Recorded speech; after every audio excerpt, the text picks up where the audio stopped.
بسم الله الرحمن الرحيم. الحمد لله وحده والصلاة والسلام على من لا نبي بعده صاحب التاج والمعراج سيد الإنس والجنات الذي اسمه مكتوبا عندهم في التوراة والإنجيل والقرآن، ونشهد أن سيدنا وحبيبنا وشفيعنا محمدا عبده ورسوله. أما بعد، فأعوذ بالله من الشيطان الرجيم. بسم الله الرحمن الرحيم. والعصر إن الإنسان لفي خسر إلا الذين آمنوا وعملوا الصالحات وتواصوا بالحق وتواصوا بالصبر. صدق الله العظيم. فقال النبي صلى الله عليه وسلم: سيأتي على الناس زمان لا يبقى من القرآن إلا اسم، لا يبقى من الإسلام إلا اسم، ولا يبقى من القرآن إلا رسم، مساجدهم عامرة وهي خراب من الهدى، أو كما قال صلى الله تعالى عليه وسلم. وصدق رسوله النبي الكريم، ونحن على ذلك لمن الشاهدين والشاكرين، والحمد لله رب العالمين. قابل صد احترام بزرگوں، اسلام کے غیور نوجوانان ملت، معزز اور مکرم سامعین محترم، السلام علیکم ورحمۃ اللہ وبرکاتہ۔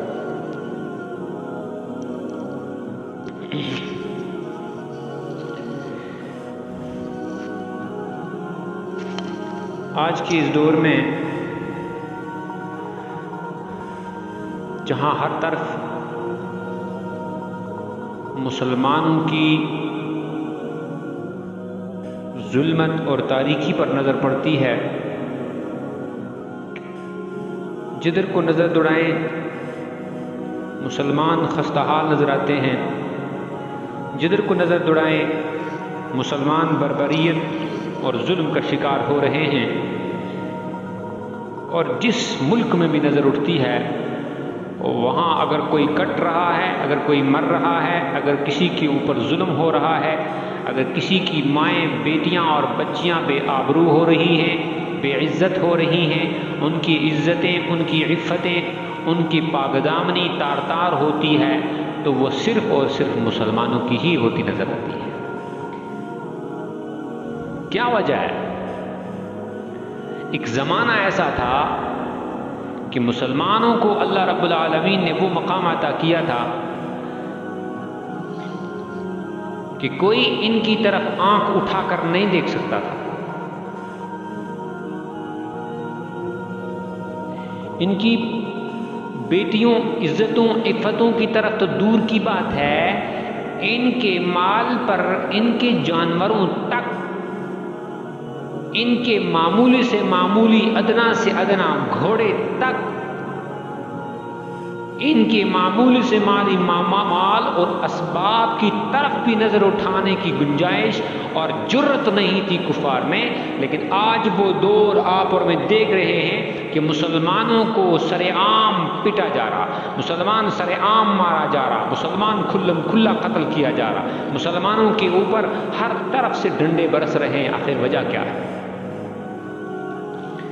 اللہ رب العالمین نے قرآن مقدس میں ایک مختصر چھوٹی سی سورت لیکن بڑی جامع ہے، والعصر، قسم ہے زمانے کی، قسم ہے عصر کی، ان الانسان لفی خسر، کہ تمام کی تمام انسانیت خسارے میں ہے۔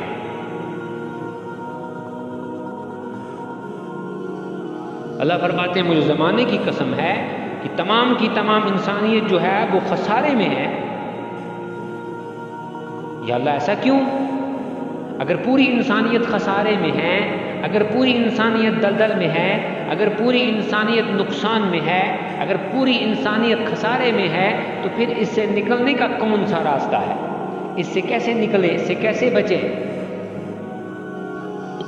اللہ رب العالمین نے فرمایا ہاں میرے بندو ہے، ایک راستہ ہے، اور وہ راستہ کیا ہے؟ اِلَّا الَّذِينَ آمَنُوا وَعَمِلُوا الصَّالِحَاتِ، نیک اعمال، اعمال صالحہ۔ ایک تو ایمان لاؤ پہلے، اِلَّا الَّذِينَ آمَنُوا، کہ تمہارا ایمان مضبوط ہو، تمہارا ایمان اللہ پر ہو، تمہارا ایمان تقدیر پر ہو، تمہارا ایمان اللہ رب العالمین کے اوپر مضبوطی کے ساتھ آ جائے، تمہارا ایمان اس کسوٹی کا، اس اس انداز کا اور اس حق کا ایمان ہو، اس معیار کا تمہارا ایمان ہو کہ پہاڑ ہل جائے لیکن تمہارا ایمان نہ ڈگمگائے، اسے ایمان کہتے ہیں۔ الا الذین آمنوا وعملوا الصالحات،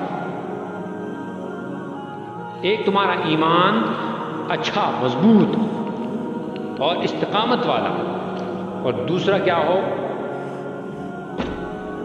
دوسرا جو ہے وہ اعمال صالحہ ہوں۔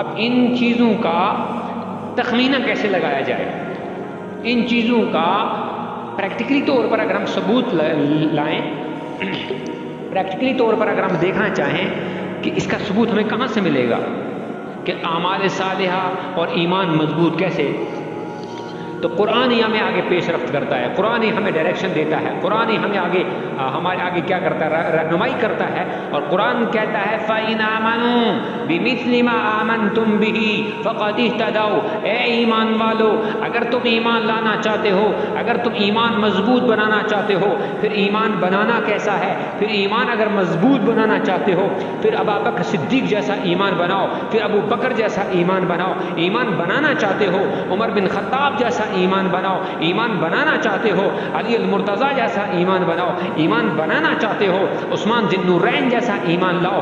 ایمان اگر مضبوط بنانا چاہتے ہو تو پھر جو آپ کا ایمان جو ہے وہ ابن عباس جیسا ایمان ہو، سلمان فارسی جیسا ایمان ہو، وہ پھر طلحہ زبیر جیسا ایمان ہو، اور آگے چل کر اگر ایمان بنانا چاہتے ہو تو ایمان بلال حبشی جیسا لے کر آؤ کہ بلال زمین پر تڑپ رہا ہے، وہ گرم ریت پر لٹایا جا رہا ہے، سینے پہ بھاری پتھر رکھا جا رہا ہے اور بلال تڑپ رہا ہے، پیاس کی شدت، بھوک کی شدت اور پیاس کی شدت اتنی ہے کہ زبان باہر آ گئی ہے پیاس کی وجہ سے، اور بلال کہتا ہے اور لوگوں اور کافروں اور ظالموں مجھے پانی کا ایک قطرہ پلا دو۔ کافر کہتے ہیں بلال پانی بھی ملے گا تو یہ ایک ہاتھ پر دولت، ایک پر شہرت، ایک پر چاند، ایک پر سورج، ایک ہاتھ میں سونا ایک میں چاندی دے دیں گے لیکن دامن محمد چھوڑ دے صلی اللہ علیہ وسلم۔ بلال کہتے ہیں اے ظالموں میری گردن کٹ سکتی ہے، میرا جسم کٹ سکتا ہے، میری گردن جسم سے الگ ہو سکتی ہے، خون کا ایک ایک قطرہ نکل سکتا ہے، اور خون کا ایک ایک قطرہ نکلنے پر بھی میرے خون کا آخری قطرہ تک لا الہ الا اللہ اور محمد الرسول اللہ بیان کرتا رہے گا، اور میں سب کچھ قربان تو کر سکتا ہوں لیکن دامن محمد صلی اللہ علیہ وسلم نہیں چھوڑ سکتا۔ سبحان اللہ، یہ الا الذین آمنوا وعملوا الصالحات۔ تو ایمان ایسا ہو تو آج بظاہر جو ہمیں نظر آ رہا ہے حالات کے اعتبار سے اور اللہ رب العالمین کی طرف سے زمینی سطح پر بھی ہم مار کھا رہے ہیں، آسمانی سطح پر بھی ہم مار کھا رہے ہیں۔ زمینی اعتبار میں دیکھو تو حکومت کا غلبہ اور یہ ظالم اور جابر ہمارے اوپر سوار ہیں، اور ہمارے سر کو بھی سر میں ڈنڈا پڑ رہا ہے۔ وجہ یہ ہے کہ ہم اللہ کے باغی ہو گئے، ہم نے اللہ کا دامن چھوڑ دیا۔ جب اللہ کا دامن مضبوطی سے تھامے رکھتے، اور جب قومیں اللہ رب العالمین کے دامنوں کو مضبوطی سے پکڑ کر رکھتے ہیں تب اللہ رب العالمین کی طرف سے مدد اترتی نظر آتی ہے۔ ہماری تو تاریخ ہے، کبھی وہ بھی دور تھا مسلمانوں کہ 313 ایک طرف تھے اور ہزاروں کے لشکر کو چنے چبوا دیے تھے، دم دبا کر بھاگنے پہ مجبور کر دیا تھا۔ ہماری تاریخ تو وہ ہوتی تھی کہ غیر ہماری طرف انگلی تو کیا، تلوار تو کیا، ہتھیار تو کیا، انگلی کا اشارہ تک بھی نہیں بلکہ آنکھ بھی نہیں اٹھا سکتا تھا۔ کیوں؟ اس لیے کہ ایمان ہمارا مضبوط ہوا کرتا تھا۔ اللہ نے فرمایا وَأَنْتُمُ الْأَعْلَوْنَ إِن كُنتُم مُؤْمِنِينَ، ہاں تم سربلند بنو گے، تم سربلند رہو گے، لیکن کب؟ تم ایمان تو لاؤ۔ وَلَا تَهِنُوا وَلَا تَهِنُوا وَلَا تَحْزَنُوا وَأَنْتُمُ الْأَعْلَوْنَ إِن كُنتُم مُؤْمِنِينَ، خوف نہیں، غم نہیں کرو، لیکن کیا کرنا ہے؟ تم ایمان والے تو بن جاؤ۔ اللہ فرماتے ہیں کائنات کا علم تمہارے ہاتھوں میں آئے گا، اسلام کا جھنڈا تمہارے ہاتھوں میں آئے گا، اسلام کا علم تمہارے ہاتھوں میں ہوگا، خلافت تمہارے ہاتھوں میں آئے گی، اور پوری دنیا کا نظام تمہارے ہاتھ میں آئے گا، لیکن شرط یہ ہے کہ تم ایمان والے تو بن جاؤ، ایمان والے تو بنو، ایمان والے بنو گے تو اللہ رب العالمین کی مدد آئے گی، ایمان والے بنو گے تو پھر رب العالمین کی طرف سے رحمتوں کا نزول ہوتا نظر آئے گا۔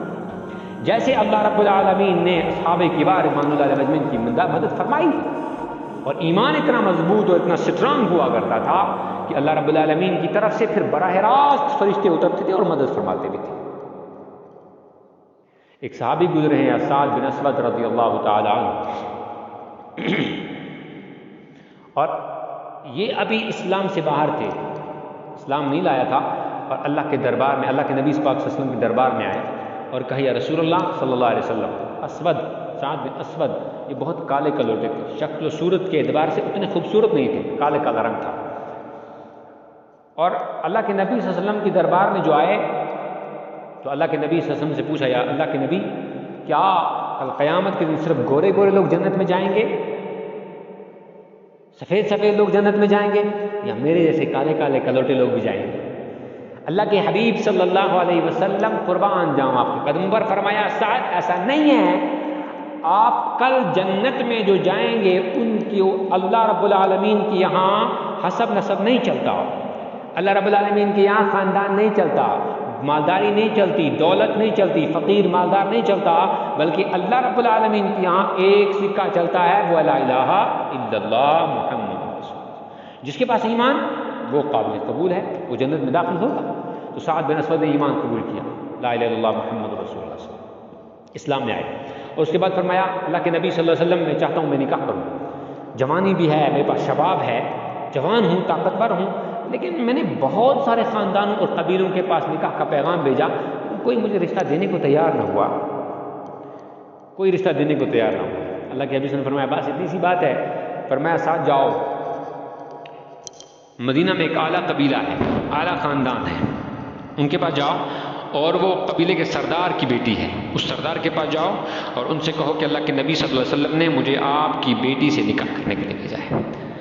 اللہ کے نبی صلی اللہ علیہ وسلم نے جب یہ کہا تو سعد بن اسد خوش ہوئے اور خوشی سے جھوم اٹھے کہ جس سعد، اور کہتے ہیں سعد، اللہ اکبر، سعد کی خوشی کی انتہا نہ رہی کہ سعد آج تک تجھے لوگ سلام کرنا پسند نہ کرتے تھے، آج تک تجھے لوگ ملنا پسند نہ کرتے تھے، اللہ اکبر، آج یہ مقام مل گیا اسلام میں آتے ہی کہ آج خاندان کے قبیلے، اعلیٰ قبیلے کی بیٹی کے لیے نکاح کا پیغام لے کے جا رہے ہیں، نکاح کے لیے پیغام لے کے جا رہے ہیں، اور جا کے پہنچے دروازے پہ دستک دی، پہنچ، اندر سے آواز ہے من دق الباب، کون دروازہ کھٹکھٹا رہا ہے؟ جواب ملا انا سعد بن اسود۔ کہا کس لیے آئے ہو؟ کہا اللہ کے نبی صلی اللہ علیہ وسلم نے بھیجا ہے آپ کی بیٹی سے میرا نکاح کرنے کے لیے۔ باپ نے جب دیکھا کہ جو رشتے کے لیے آ رہا ہے، جس سے بیٹی کا رشتہ کرنا ہے، کالا کلوٹا ہے، شکل و صورت سے اچھا نہیں، اور شکل اتنی بہتر پیاری نہیں، اور ایک طرف بیٹی پہ نظر دوڑاتا ہے تو بیٹی اعلیٰ ہے، خوبصورت ہے، پھولوں جیسی، کلیوں جیسی مہکتی ہوئی، اور اپنی محنتوں سے اور پوری اپنی زندگی لگا کر اس بچی کو پالا ہے، تو دیکھا جب بڑا حیران رہ گیا، پاؤں تلے زمین نکل گئی۔ کہا اچھا ایک بات ہے، میں اپنے آس پاس پڑوس والوں سے، رشتہ داروں سے پوچھ کر آپ سے نکاح کا پیغام آپ کا قبول کریں گے، فی الحال میں پہلے مشورہ کرتا ہوں۔ سعد بن اسود واپس خالی ہاتھ لوٹے، مایوس ہو کر لوٹے، اور جب واپس لوٹے بیٹی ایک طرف اندر کمرے میں سن رہی ہے کہ میرے نکاح کا پیغام آیا ہے، اور نکاح کا پیغام جس نے بھیجا وہ محمد الرسول اللہ صلی اللہ علیہ وسلم، اور جو آیا تھا، جو پیغام لے کر میرے لیے آیا تھا، وہ اللہ کے نبی پاک صلی اللہ علیہ وسلم کا غلام ہے۔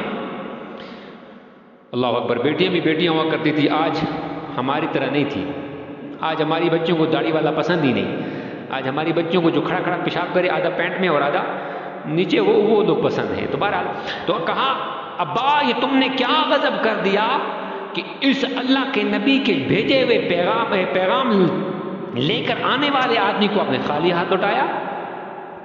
تو باپ نے کہا بیٹا کیا کروں، شکل و صورت سے مجھے پسند نہیں آیا، تو آپ سے کیسے نکاح؟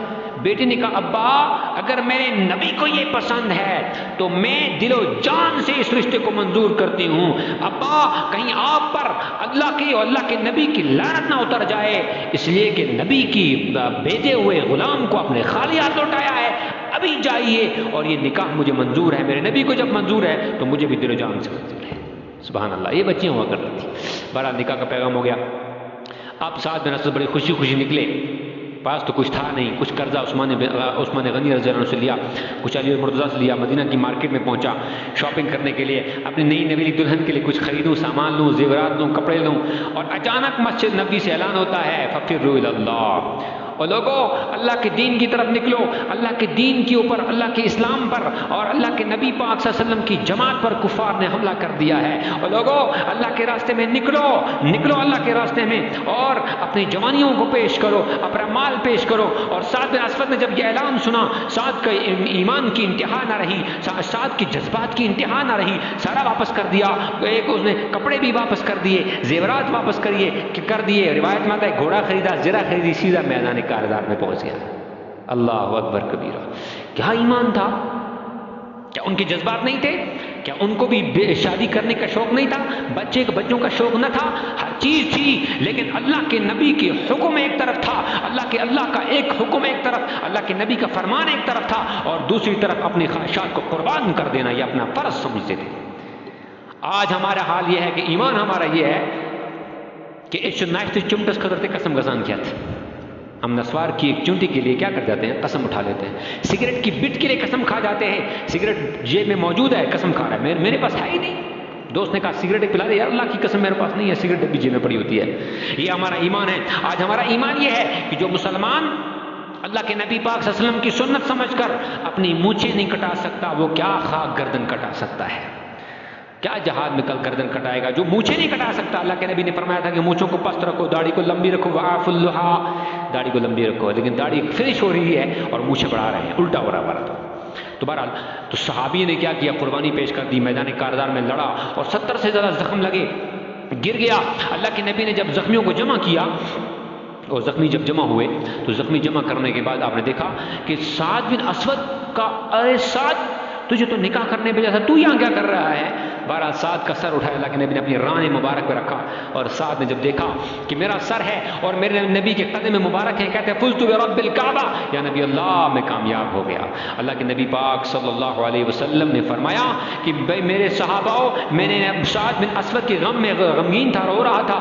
اللہ نے فرمایا کہ جبرائیل کے ذریعے وحی آئی اور اللہ کے نبی آسمان کی طرف نظریں اٹھائیں، جب میں نظر اٹھائی تو آسمان سے پردے ہٹے، میں نے سعد کا مقام دیکھا، میں نے سعد بن اسود کو جنت میں دیکھا کہ حوریں لڑ رہی ہیں، ایک حور کہتی سعد میرے لیے ہے، دوسری حور کہتی سعد میرے لیے ہے، اور اس حال میں دونوں حوریں لڑ رہی تھی، اور میں نے جنت کے باغیچوں میں سعد کو سیر کرتے ٹہلتے دیکھا ہے۔ سبحان اللہ، ایمان اس چیز کا نام ہے، الا الذین آمنوا وعملوا الصالحات۔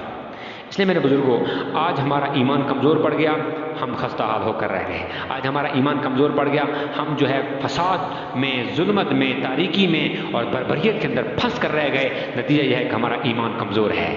بہرحال وقت مختصر ہے، لہذا میں مزید کچھ باتیں آپ کی گوش و گزار کرتا، لیکن وقت مجھے اجازت نہیں دیتا۔ تو بہرحال انشاءاللہ پھر کبھی وقت ملا تو ضرور انشاءاللہ اسی آیت کو آگے بڑھائیں گے۔ اللہ رب العالمین سے دعا ہے، اللہ رب العالمین ہمیں بولنے سے زیادہ سننے سے زیادہ عمل کرنے کی توفیق نصیب فرمائے، اور ہماری نظام کو بہتر بنائے، ہمارے سماج کو بہتر بنائے، اور ہمارے ان حالات کو بہتر بنائے۔ آج جو آفات ہمارے اوپر یہ ٹوٹ پڑی ہے، یہ کرونا وائرس کی شکل میں، اللہ رب العالمین کی طرف سے ہے، اس میں بھی توبہ کرنے کی ضرورت ہے، اور نوجوانوں کی توبہ اللہ کو زیادہ پسند ہے۔ لہذا دل توڑ کر، آگے ماہ مبارک بھی آنے والا ہے، اس میں بھی سحری کے وقت بھی، افطار کے وقت بھی دل توڑ کر اللہ سے دعا کیا کریں۔ اللہ رب العالمین ہم سب کو ہمارے لیے اس قرآن کو ہمارے لیے مشعل راہ بنائے، اور آپ کے نبی پاک صلی اللہ علیہ وسلم کی سنت کو، اسوہ حسنہ کو ہمارے لیے نمونہ ہمیں بنانے کا توفیق نصیب فرمائے، ہماری زندگی بہتر بنائے۔ وآخر دعوانا ان الحمد للہ رب العالمین۔